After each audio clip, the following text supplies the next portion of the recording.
The Islamic State has continually rampaged innocent Middle Eastern cities, forcing men to their death, selling women into slavery, and subjecting girls to sex trafficking. This is actually happening in our modern day. Various human rights organizations, NGOs, and nonprofits have brought awareness to the issue. One of the most common practices of the Islamic State is to separate the women into two categories. This is absolutely absurd, but those two categories are shocking. What are the two categories? What does ISIS want to know immediately when looking at a woman? Is it whether they're educated, or what's their social status, or what certain needs they have? Maybe these two categories, but no. The women are separated after being captured by ISIS. They're separated into categories of virgin and non-virgin. So virgins go here and non-virgins go there. And this behavior and the atrocities of ISIS are no doubt surprising to our Western mindsets. Now, contrary to what we in the West believe and we view ISIS as terrorists, ISIS members are actually proud. They think they're doing their slave women favors.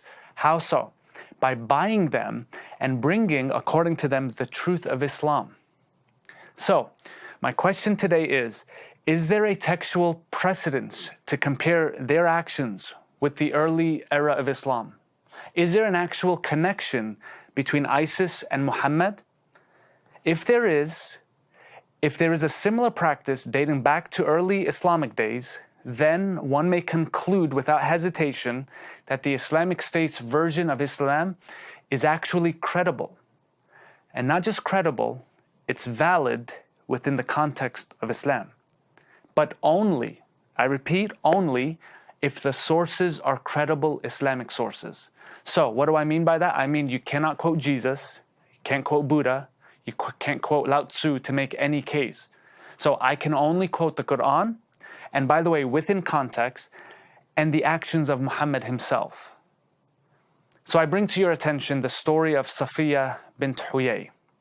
According to Islamic history, Muhammad killed her husband, her brother, her father, and all her people in the Battle of Khaybar. After murdering Safiya's brother and her father, Muhammad had sex with her. So how can a man have sex with a woman after he just murdered her family and slaughtered her people? In addition to this, she was a newlywed. Safiya is on record in the hadith saying that Muhammad was the most hated man to her. Why? Because he killed my brother, my husband, and my father. It's commonly accepted within Islam that Muhammad married women, doing those women a favor, married women, widows, and orphans to allegedly help them survive in the harsh Arabian culture. But how could this be beneficial when Safiya hated Muhammad for killing her family and destroying her people? So, with some common sense and a little bit of context, one may conclude that this was nothing short of rape. ISIS has also sent women en masse to slavery and rape, often claiming that they're following the example of the Sunnah, the exemplary life of Muhammad. The tribe of Bani Mustalak knew these types of events. According to Sahih Bukhari, the Islamic source for hadith, and the biography of Muhammad, the Sirah Nabawiyah, many, quote, many of the young men were killed and their women were taken as booty.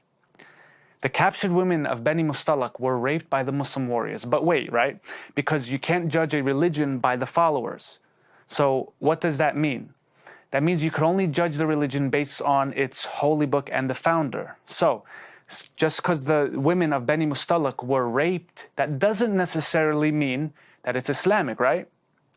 But not really. Because Bukhari informs us that these rapes were 100% approved. Muhammad, he gave his consent that they be raped. So these actions are almost identical to what the Iraqis and the Syrians are experiencing at the hands of ISIS. Another important fact is this, that this was not a self-defense action from the Muslims towards Khaybar or Bani Mustalak. This was an aggressive raid led by Muhammad, the founder of Islam, who is the primary example for ISIS, and they will tell you that, by the way. It is also widely accepted that in that moment, there was another girl who was taken as a slave girl. Specifically, Bukhari tells us, on that day, the Prophet got Juwayriya. So who was Juwayriya? Juwayriya was a beautiful young bride whose husband was killed by the Islamic army. Now get this, a modern day 7th century soap opera in the times of Islam. Aisha, Muhammad's youngest wife, had a professed dislike for Juwayriya because she was evidently beautiful and she would be competition. She might take Muhammad's affections, right? Juwayriya was seeking help from Muhammad to be set free from a forced marriage to a guy named Thabit. So, here was Muhammad's solution. He says to her, would you like something better than Thabit? She said, yes. So what is your alternative, Muhammad? The alternative was this. He says to Juwayriya, no doubt she was scared, afraid, and petrified. He says to her, I will discharge you now, and I will marry you.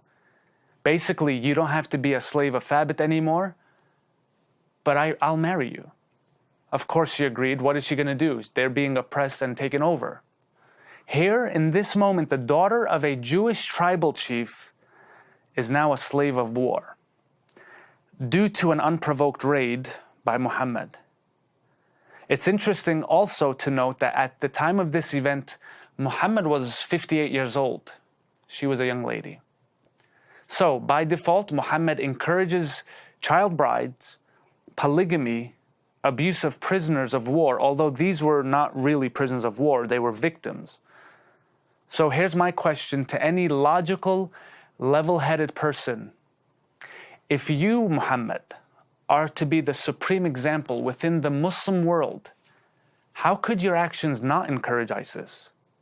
Some believe that ISIS is just a lone wolf organization that is evil and has no valid claim to Islam. Innocent women and men have been killed, throughout history for multiple reasons. But the astonishing thing about ISIS is the amazing correlation between Muhammad and their actions. And this has to be taken into consideration because we cannot ignore it. If we do ignore it, it would be unwise for us. It would be careless and insensitive to the victims of ISIS. But you and me, we're not going to turn a deaf ear anymore. You're going to continue on to the next video and you're going to help raise awareness by using the hashtag and joining the discussion.